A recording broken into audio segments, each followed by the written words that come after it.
মাস ধরে কর্মীরা শ্রমিকরা বেতন পায়নি, কেন বলতে পারেন? কোন সাহসে বেতন বন্ধ করে রাখা হয়েছে? কোন সাহসে উইদাউট শ্রমিকদের জানিয়ে নোটিশ টাঙিয়েছেন, সাসপেনশন নোটিশ? কে এই আশকারাগুলো কে দিচ্ছে? আগে যারা রিটায়ার করেছে তারা কোন রকম সুযোগ সুবিধা পায়নি, প্রভিডেন্ট ফান্ড গ্র্যাচুইটি পায়নি। আজকে যারা এখন কাজ করছে, যারা রিটায়ার্ড হয়নি, যারা কাজ করছে, সেই শ্রমিকদের 8 মাস ধরে প্রভিডেন্ট ফান্ড জমা হয়নি। এখানকার লেবার মিনিস্টার, আইনমন্ত্রী মলয় ঘটক বাবু জানেন না? এখানকার যে আইএনটিটিইউসির রিপ্রেজেন্টেটিভ অভিজিৎ ঘটক, মলয় ঘটকের ভাই, উনি জানেন না? মালিক পক্ষের সাথে মিটিং করার কথা ছিল 1 তারিখে, মালিক পক্ষ আসেনি। আজকে 3 মাস ধরে এই যে অরাজকতা চলছে, কেন সমস্যার সমাধান করেননি? এই কারখানার পিছন দিক থেকে অলরেডি চুরি শুরু হয়ে গেছে। কি চাইছেন? Hindustan cables, burn standard, cycle কর্পোরেশনের মতো এরকম ভাবে কারখানা বন্ধ হয়ে যায়? আজকে মুখ্যমন্ত্রী মমতা বন্দ্যোপাধ্যায় ডাবল চাকরি দেবেন বলেছিলেন তো, শুনতে পাচ্ছেন? মমতা বন্দ্যোপাধ্যায় ডবল চাকরি দেবেন আপনি। কত 40 লক্ষ চাকরি নাকি হয়েছে? ঢপবাজি করেন, গুল মারেন, মিথ্যে কথা বলেন,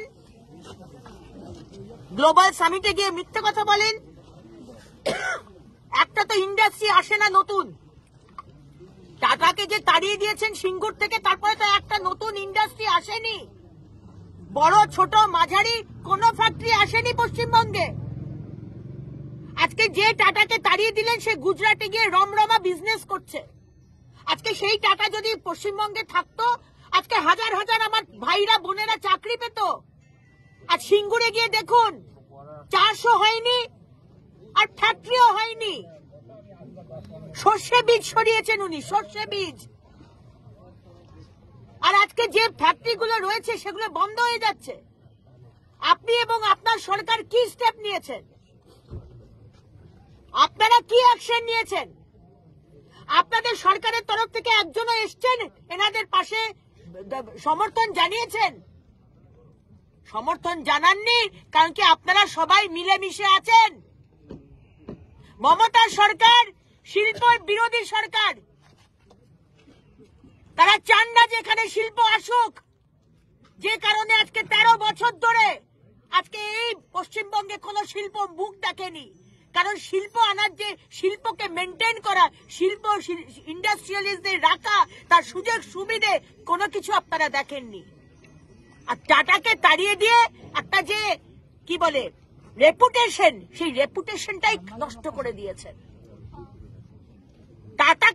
টাটার মতো কোম্পানিকে তাড়িয়ে দিয়ে সারা ভারতবর্ষে ইন্ডাস্ট্রিয়ালিস্ট বলে বাবা আর পশ্চিমবঙ্গে যেও না, অন্য কোথাও যাও, পশ্চিমবঙ্গে যেও না। কারণ ওখানে গেলে 10টা তৃণমূলের লোক এসে তোলা চাইবে, 10 জন এসে তোলা চাইবে, তাও তোমার কাজ হবে না। তাই আজকে আমি এখানে এসেছি। আমি labour minister, state labour minister এবং সেন্ট্রাল লেবার মিনিস্টার দুজনকেই চিঠি দেব। মমতা ব্যানার্জি, আপনি ভুলে যান যে আপনি এই অত্যাচার করবেন, চুপ করে থাকবেন। আপনার মন্ত্রী দুপা দূরে যিনি থাকেন, তিনি বলবেন আমি তো জানতাম না। তো কি করেন বাড়িতে বসে? জানেন না? বাড়িতে বসে আপনার কাছে যাচ্ছে 28 তারিখে, 28শে জানুয়ারি, আপনি বলছেন আমি তো জানতাম না। আপনি জানতেন না, তাহলে চেয়ারে বসে আছেন কেন? আপনি এবং আপনার নেত্রী কেন চেয়ারে বসে আছেন? যে বাংলার মানুষের অসুবিধার কথাই আপনারা জানেন না? জানবেন কি করে? আপনাদের সরকার তো চুরি করে, ডাকাতি করে, আর বাংলার মানুষের প্রতারণা করে। তাই আমি চিঠি লিখব, 2 মাসের বেতন বাকি, সেই 2 মাসের বেতন দিতে হবে। যতদিন না ফ্যাক্টরি খুলছে ততদিন তাদের বেতন দিতে হবে। এবং প্রভিডেন্ট ফান্ড যেগুলো তারা পায়নি, প্রভিডেন্ট ফান্ড দিতে হবে।